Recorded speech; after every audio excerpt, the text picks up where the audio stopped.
E aí, pessoas, tudo beleza? Como é que estão as coisas? Tudo tranquilo? Tudo em paz? Tudo beleza? Aí nesse mundão de Deus, onde você estiver, nesse mundão de Deus aí infinito, nesse país nosso enorme, infinito, né, o Brasil, né? Mais uma vez agradecendo aí a você que acompanha o canal, beleza? Ó, muito obrigado, agradecendo também a Deus também pela oportunidade, né, de estar aqui mais uma vez falando, né, mais uma vez a gente fazendo um vídeo aqui, agradecendo a Deus, porque só Deus mesmo, né, para nos dar essa bênção de estar aqui com as nossas faculdades mentais, né, a gente poder falar, a gente poder, né, ter a liberdade de falar as coisas, etc, etc, isso é muito bom, beleza? Ó, antes de qualquer coisa, curte o vídeo, se inscreve no canal, comenta, tá beleza? Aperta o sininho aí que você toda sexta-feira você vai receber aí um aviso, ou quando, né, tiver algum vídeo com alguma história interessante, algum vídeo interessante que a gente acaba fazendo, né? Mas geralmente é na sexta-feira às 4 da tarde, a gente tá aqui com um vídeo interessante aqui toda vez, beleza? Ó, curte o vídeo, se inscreve no canal e você que quer ajudar o nosso canal aí com qualquer quantia no Pix, qualquer quantia, você quiser ajudar, se quiser ajudar a gente aqui a comprar livros, a buscar material, é sempre bom, sempre bem-vindo, beleza? Ó, curte o vídeo, se inscreve no canal, eu vou deixar aqui o número do Pix, ó, bem aqui, ó, o número do Pix, beleza? Vocês podem ajudar com qualquer quantia, qualquer coisa que vocês puderem ajudar. Eu tô agradecendo já de antemão, agradecendo mesmo, beleza? Curte o vídeo, se inscreve no canal, comenta, beleza? A gente já vai estar vindo aqui, ó, com essa beleza aqui, ó. Ó, é o Cid do Corneille. Olha que beleza, ó. Ó o livro francês aqui do Corneille, beleza? Nosso grande Corneille de Rouen, lá na França. Nascido em Rouen. E eu tive lá, viu? Eu tive lá. Ó a fotinha, ó. Até deixar a foto aqui, ó. Até deixar a foto aqui que eu tirei debaixo da estátua do Corneille de Rouen. Quando eu viajei para a França há um tempo atrás, eu tive o privilégio de estar lá, beleza? Ó, então curte o vídeo, se inscreve no canal e assiste aqui, ó. É o Cid do nosso grande Pierre Corneille, beleza, gente? Valeu, hein? Até a próxima. A gente já tá aí já, hein? Fica aí, sai não.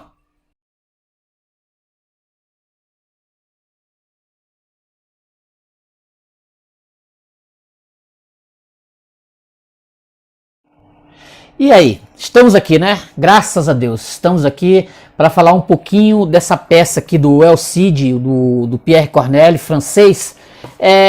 Cara, assim,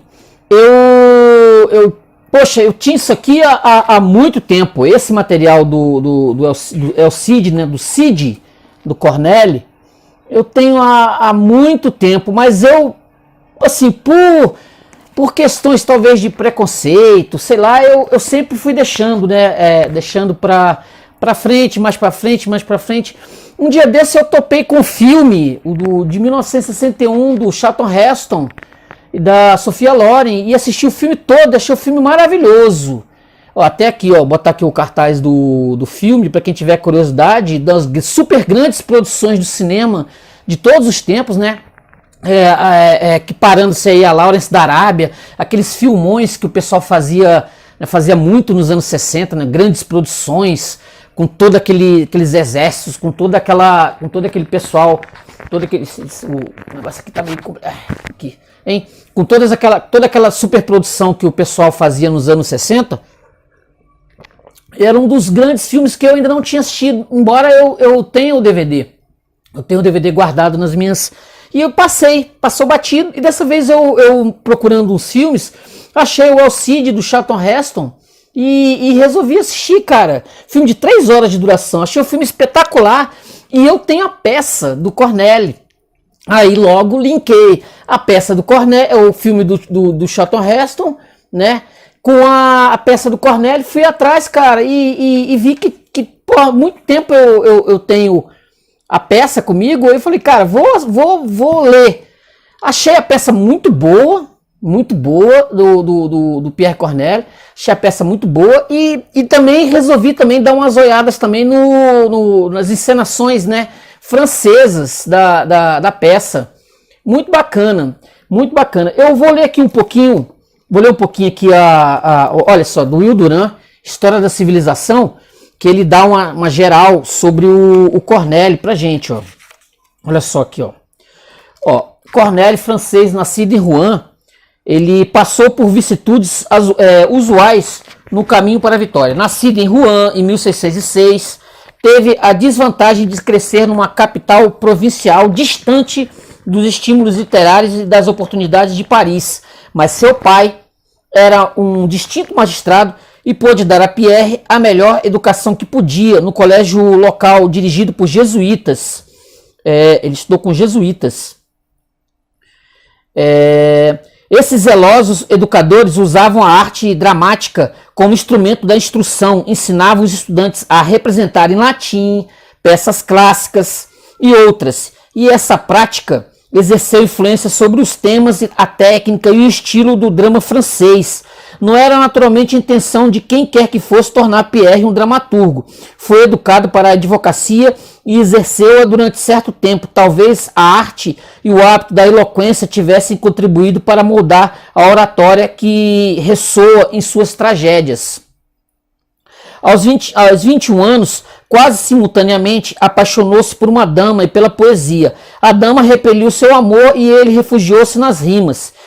Ferido e preso de melancolia e timidez, viveu no papel os personagens que a sua linhagem foram negados viver. Somente passados 11 anos é que encontrou uma esposa, em 1640, e isso por intermédio do auxílio de Richelieu. Entre mentes, havia concebido 12 tragédias e comédias, e cujos enredos giravam em torno de amor e heroísmo. Em 1629, levou para Paris sua primeira peça, Melite. Foi representada no Hotel de Bourgogne. Era um absurdo quadrângulo de amor e intriga, mas a vivacidade do diálogo proporcionou-lhe êxito, animando-se.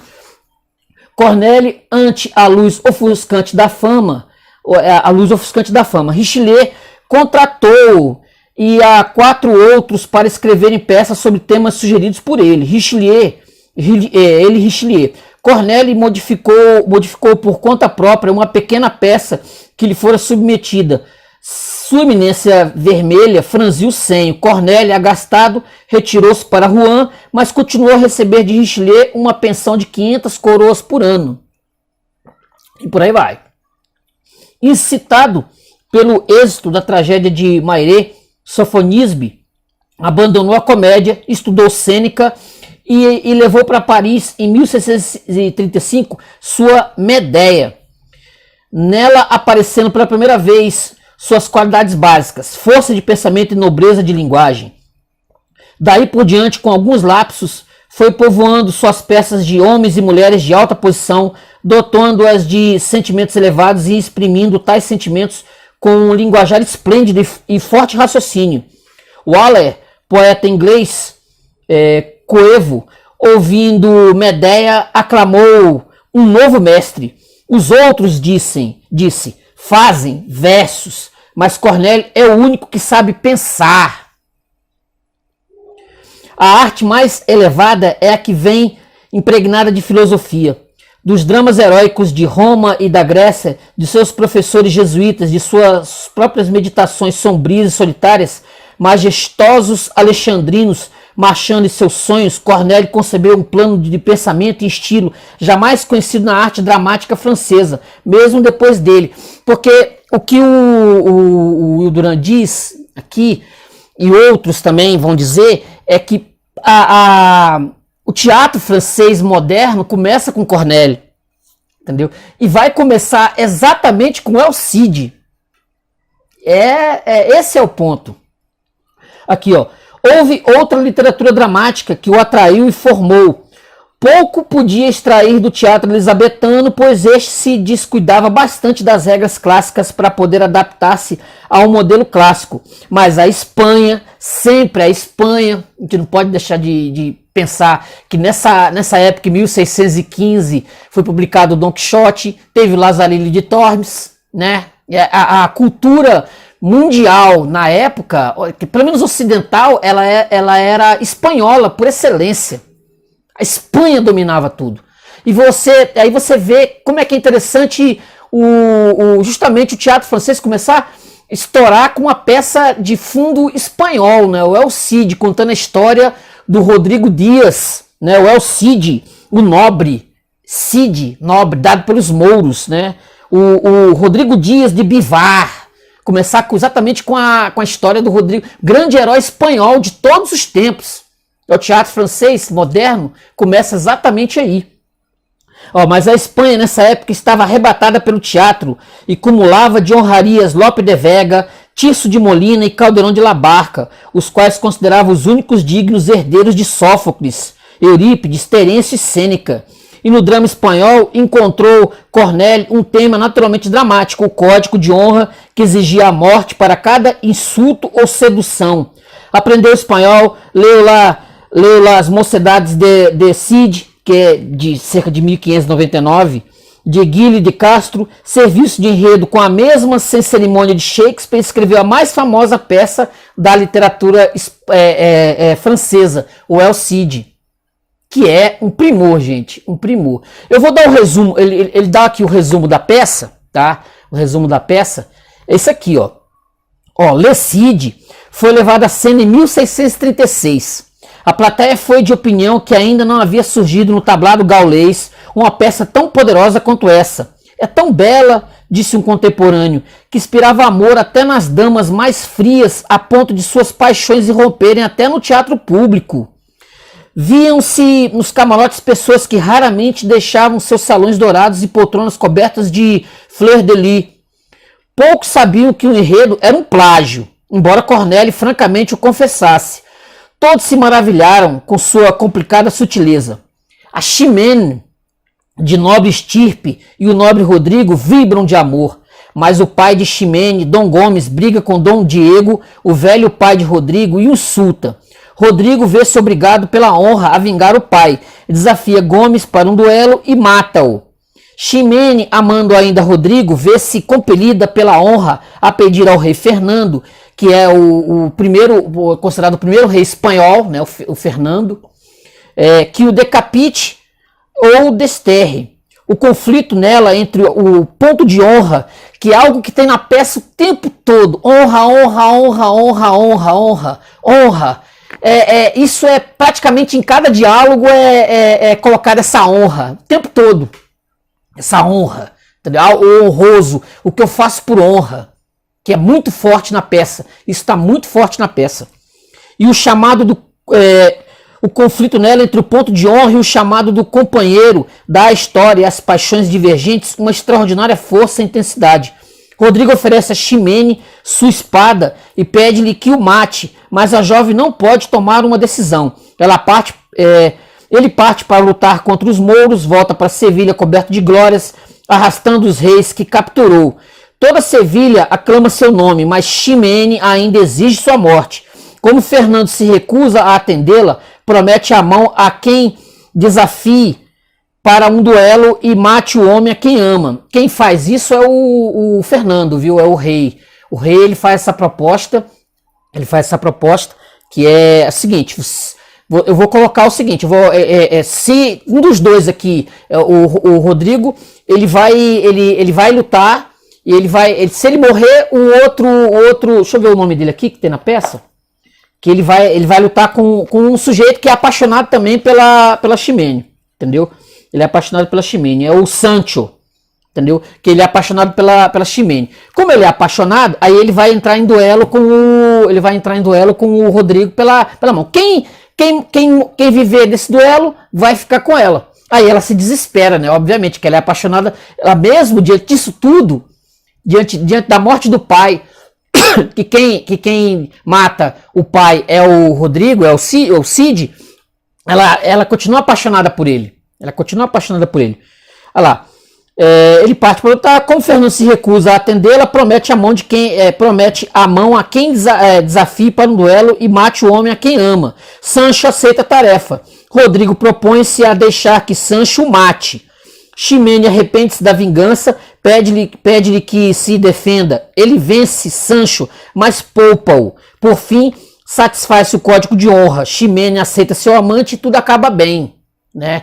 O grande herói espanhol de todos os tempos, um dos maiores heróis espanhóis de todos os tempos, o El Cid, título dado pelos mouros, porque os mouros eles viram que ele era honrado. Esses mouros que ele captura, eles são reis também. E ele diz assim: eu não vou matar reis, eu não vou fazer isso. Aí solta os caras. Aí eles falam assim: não, você é um sujeito extremamente honrado. E tudo que nós, isso não está na peça, tá? Isso está no filme, tá? Tudo que você precisar, se você precisar, nós iremos ajudá-lo, entendeu? Aí ele vai continuar aqui. Durante meia estação, Paris celebrou a beleza de Ximene e discutiu sua sanidade mental. Porque a Ximene, ela meio que enlouquece, assim, quando o pai morre. Que eu vou, cara, assim, eu tenho o homem que eu amo mata o meu pai. Mata o meu pai. É algo assim. No filme, a Sophia Loren toda de preto. Ela passa o tempo todo tentando arrumar, né, pessoas que entrem em duelo com o Cid para matá-lo, né, para se vingar, para ter a vingança, mas ao mesmo tempo que ela tá apaixonada. Na peça, que não tem que passa bem batido no filme, a infanta, ela é apaixonada na peça isso é muito forte, ela é apaixonada pelo Rodrigo, e ela fica com as picuinhas para tentar fazer com que a Ximena fique com o Sancho e ela fique com o Rodrigo. Ela fica o tempo todo junto ali, fazendo as picuinhas, falando o tempo todo que ela é apaixonada, que ela fica desejosa de que a Ximena case com outro para ela ficar com o Rodrigo. Esses tipos de coisa bem feminino, né? Bem no estilo feminino, fica tramando, etc, etc. Isso é muito, muito forte na peça. Durante a meditação, Paris celebrou a beleza de Ximena e discutiu sua sanidade mental. Fizeram-se comentários políticos. Richelieu havia proibido duelos, e naquela peça eles pareciam parte integrante de leis mais poderosas. Os nobres que odiavam Richelieu glorificavam a apresentação de uma aristocracia ainda capaz de fazer justiça com as próprias mãos. Tampouco o cardeal se sentiu satisfeito com o êxito de um homem que se recusara a receber suas diretrizes na literatura. Pediu à recém-criada academia que expedisse uma crítica judiciosa sobre a peça e mal ocultou a esperança de que o pronunciamento fosse adverso. O Richelieu. A academia prolongou o debate para deixar que as paixões serenassem. Finalmente, 5 meses depois, publicou seus sentimentos. No todo, o veredito foi moderado e justo. Punham objeções à aparente exaltação do amor romântico, consideravam o enredo inverossímil e via algo indecoroso e absurdamente pretensioso nas palavras de Ximene a Rodrigo ao partir ele para lutar com Sancho. Saí vencedor de um combate, do qual Ximene é o prêmio. Essa crítica foi graciosamente salva pelas conclusões da academia, palavras da academia, que até aos homens letrados se deve conceber certa indulgência para com as irregularidades de uma obra que não teria boa sorte de agradar tanto a comunidade se não fosse possuída de belezas incomuns, e que a naturalidade e a veemência de suas paixões, a força e a delicadeza de muitos pensamentos e um indestrutível encanto que se mescla com todos os defeitos deram-lhe uma elevada posição entre os poemas franceses desse mesmo caráter. Aqui eu tenho algumas obras do Cornélio, Horácio, que eu ainda vou fazer um dia vídeo. Polielct. Eu tenho uma coleção bem razoável de o Sina. Sina. Vendo? Nicomede também. E tenho, isso aqui foi comprado na França, o Teatro 3 com, olha só, com o Teatro 3 do Cornélio. Que quando eu fui a Rouen, eu vi lá, eu falei, esse cara, olha só, tem o Rodogune, Heráclitos, Nicomede, Édipo, Tite, Berenice e Surena. Vendo? Eu não peguei a que tinha o Cid, porque eu já tinha o Cid em casa. Aí eu não quis pegar. Vou ler aqui um trechinho de uma passagem do Cid, só para vocês verem a tradução aqui.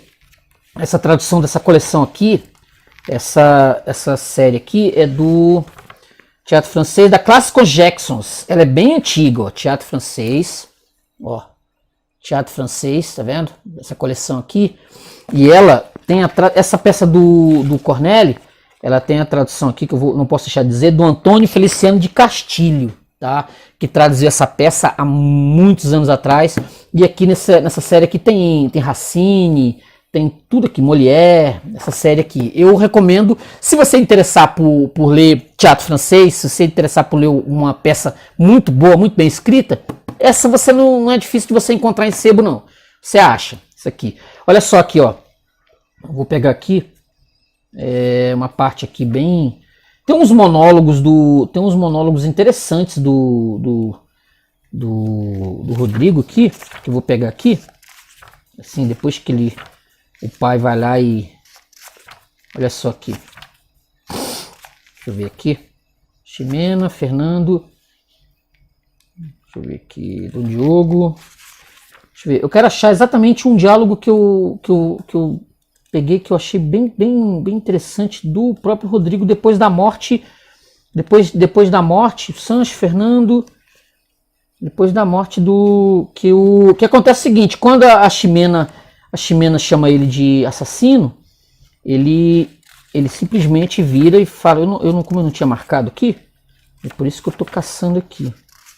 Fanta, Dom Fernando, Sancho... vai ser depois de aqui.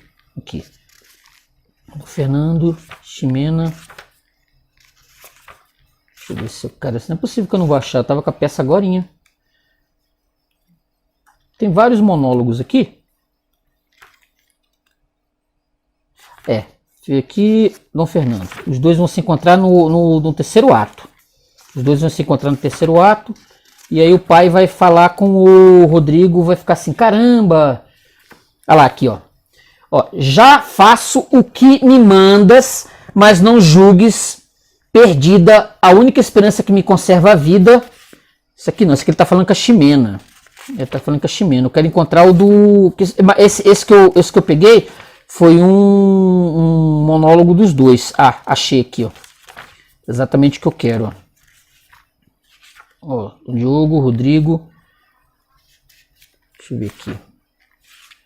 Aqui o do Dom Diogo. Mancebo louco, o rei precisa de teu braço. É porque os dois estão discutindo sobre o fato de... sendo de vós nascido e por vós educado, podia fazer menos, não vos houvera honrado a natural cegueira do paternal amor. Em vós a aprovação confunde com louvor, mas não fiqueis zeloso se vires que por fim, como vos satisfiz, me satisfaço a mim. O meu heróico amor forçoso é que debrado, e que de mim me vingue por vos haver vingado. Da grande ação se a fiz, não me arrependo não, mas dai-me o bem que me tira essa ação. Esse dever sagrado que o débil braço armou, da melhor parte da alma rebelde me privou, e não me obrigueis não a suspender o estrago, pois quanto vos devia, bem vô-lo tenho pago. Vendo? E aí vai ter vários monólogos, ele vai ter várias passagens aqui bem interessantes. O texto é muito bonito, muito bem escrito. Olha aqui o final aqui, ó. As últimas palavras do Alcide na peça, ó. Por possuir Ximena, por vos servir, Senhor, que deixarão de obrar meu braço e meu valor. Se longe de seus olhos me demoras a vitória, o poder esperar me basta para a glória. E aí ele vai voar para a glória. É o que eu falei, se você estiver interessado, se você tiver com interesse, você pode pegar essa coleção da Jackson e você vai ter muito material interessante. Olha só o que o meu mestre, Otto Maria Carpo, ele fala do Cornélio. Ó. As comédias de Cornélio, isso aqui eu não posso deixar de passar, porque se eu passar por uma peça do Alcide, passar por Cornélio e não falar do Otto Maria Carpo, aí não dá. Ó, Cornélio, 1606-1684. As comédias de Cornélio são pouco cômicas, já foram chamadas de dramas burgueses, e o adjetivo é sobretudo importante nessa definição. Cornélio é um burguês de Rouen e nunca perdeu os hábitos do provinciano um tanto extraviado na corte. O ambiente da capital deslumbrou-o, Nas comédias fez a tentativa de desembaraçar-se, reduzindo o novo ambiente a dimensões cômicas. Nas tragédias tentou engrandecer-se a si mesmo até a altura dos reis e príncipes de que a realidade e a sua imaginação povoaram esse grande mundo. O seu mestre na realização desses instintos dramatúrgicos não foi outro grande dramaturgo, mas o seu professor de retórica no colégio dos jesuítas em Rouen, como estava ali no Will Durant. Nas aulas de retórica aprendeu Corneille o que para o futuro as teorias estéticas lhe confirmaram, que só grandes caracteres e acontecimentos extraordinários merecem memória perpétua. E de grandes caracteres e acontecimentos extraordinários estava cheia sua alma de burguês provinciano, tímido e sonhador. Como dramaturgo, Corneille não fez outra coisa senão exteriorizar seu deslumbramento íntimo, mas não sucumbiu, impondo-se aquela severa disciplina moral que também aprendera na casa paterna e no colégio, baniu do palco a série infinita de acontecimentos exteriores e violentos, assim como os apresentavam seus primeiros modelos, as peças espanholas. Introspectivo, Corneille reduziu os acontecimentos exteriores ao mínimo, deslocando o interesse dramático para o foro íntimo de suas personagens, criou um teatro de conflitos psicológicos invisíveis. O importante no Cid, em Horácio ensina, em Polieucte, Assim, Corneille criou a simplicidade característica do teatro clássico, a tragédia psicológica dos franceses.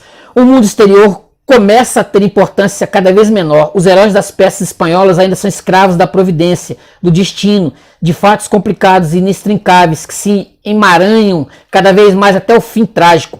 Os heróis de Corneille chegam a ser donos dos acontecimentos, formam seus próprios destinos. No dizer de Auguste, Je suis maître de moi.